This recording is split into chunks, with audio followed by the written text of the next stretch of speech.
Ketika dilihat Rahel bahwa ia tidak melahirkan anak bagi Yakub, cemburulah ia kepada kakaknya itu, lalu berkata kepada Yakub, "Berikanlah kepadaku anak, kalau tidak, aku akan mati."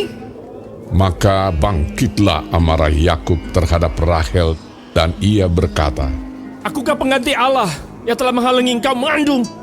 Kata Rahel, "Ini Bilha, budakku perempuan. Hampirilah dia, supaya ia melahirkan anak di pangkuanku, dan supaya oleh dia aku pun mempunyai keturunan." Maka diberikannya Bilha, budaknya itu, kepada Yakub menjadi istrinya, dan Yakub menghampiri budak itu. Bilha mengandung, lalu melahirkan seorang anak laki-laki bagi Yakub. Berkatalah Rahel, "Allah telah memberikan keadilan kepadaku, juga telah didengarkannya permohonanku, dan diberikannya kepadaku seorang anak laki-laki." Itulah sebabnya ia menamai anak itu Dan.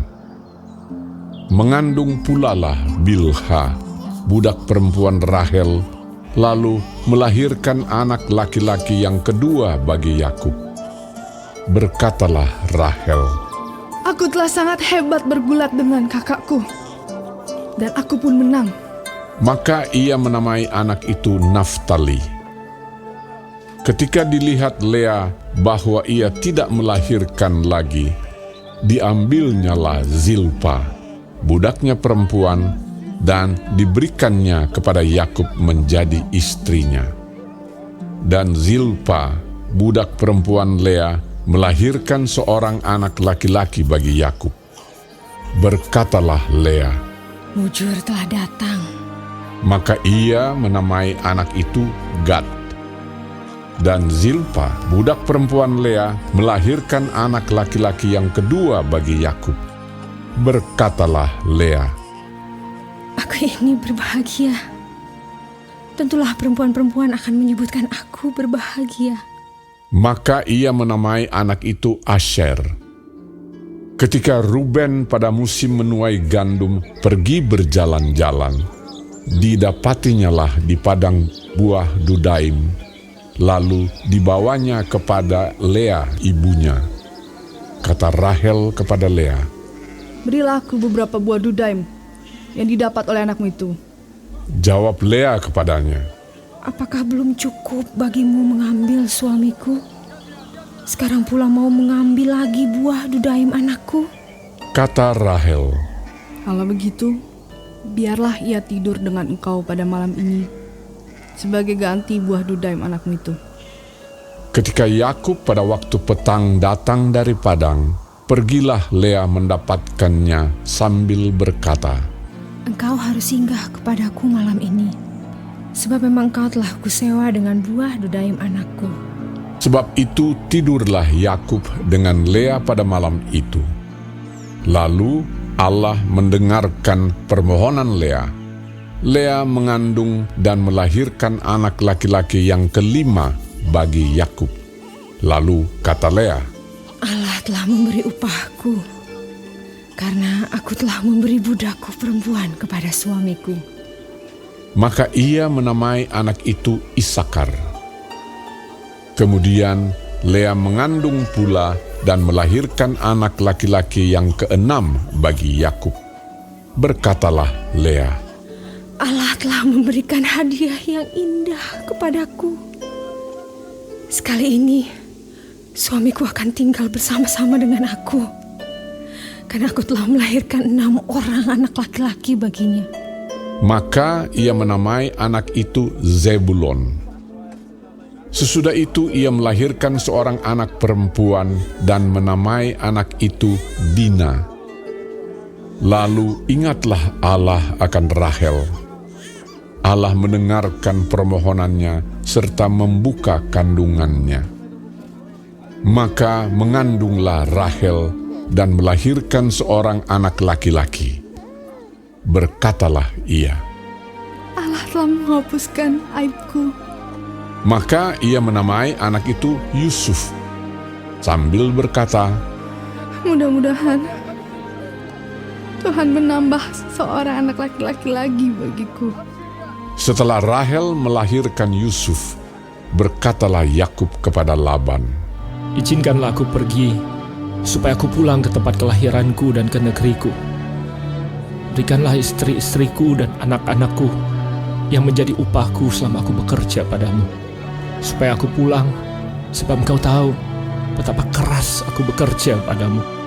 Tetapi Laban berkata kepadanya, Sekiranya aku mendapat kasih-Mu, telah nyata kepadaku bahwa Tuhan memberkati aku karena Engkau. lagi katanya, Tentukanlah upah-Mu yang harus kubayar, maka aku akan memberikannya. sahut Yakub kepadanya, Engkau sendiri tahu bagaimana aku bekerja padamu dan bagaimana keadaan ternakmu dalam penjagaanku. Sebab harta milikmu tidak begitu banyak sebelum aku datang. Tetapi sekarang telah berkembang dengan sangat, dan Tuhan telah memberkati engkau sejak aku berada di sini. Jadi, bilakah dapat aku bekerja untuk rumah tanggaku sendiri? kata Laban. Apakah yang harus kuberikan kepadamu?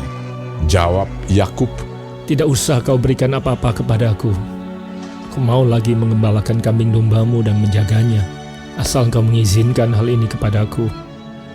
Hari ini aku akan lewat dari tengah-tengah segala kambing dombamu dan akan mengasingkan dari situ setiap binatang yang berbintik-bintik dan berbelang-belang. Segala domba yang hitam dan segala kambing yang berbelang-belang dan berbintik-bintik, itulah upahku. Dan kejujuranku akan terbukti di kemudian hari, apabila engkau datang memeriksa upahku. Segala yang tidak berbintik-bintik atau berbelang-belang di antara kambing-kambing, dan yang tidak hitam di antara domba-domba, anggaplah itu tercuri olehku. Kemudian kata Laban, Baik, jadilah seperti perkataanmu itu. lalu diasingkannyalah pada hari itu kambing-kambing jantan yang bercoreng-coreng dan berbelang-belang, dan segala kambing yang berbintik-bintik dan berbelang-belang, segala yang ada warna putih pada badannya, serta segala yang hitam di antara domba-domba, dan diserahkannyalah semuanya itu kepada anak-anaknya untuk dijaga. Kemudian Laban menentukan jarak 3 hari perjalanan jauhnya antara dia dan Yakub.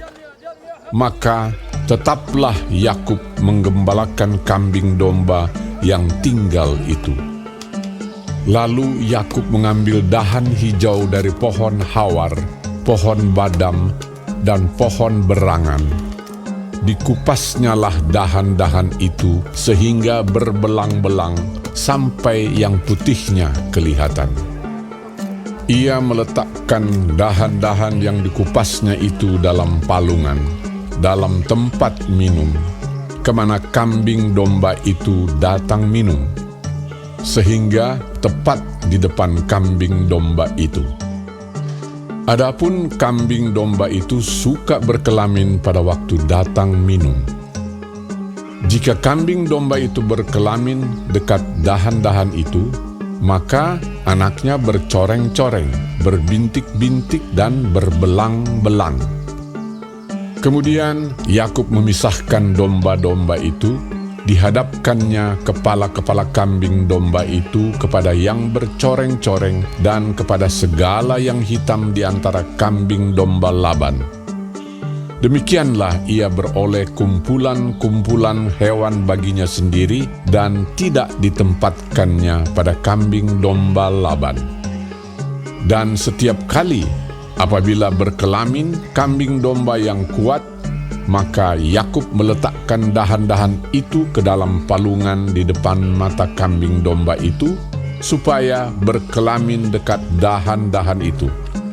Tetapi apabila datang kambing domba yang lemah, ia tidak meletakkan dahan-dahan itu ke dalamnya. Jadi hewan yang lemah untuk Laban dan yang kuat untuk Yakub. Maka sangatlah bertambah-tambah harta Yakub, dan ia mempunyai banyak kambing domba, budak perempuan, dan laki-laki, unta dan keledai.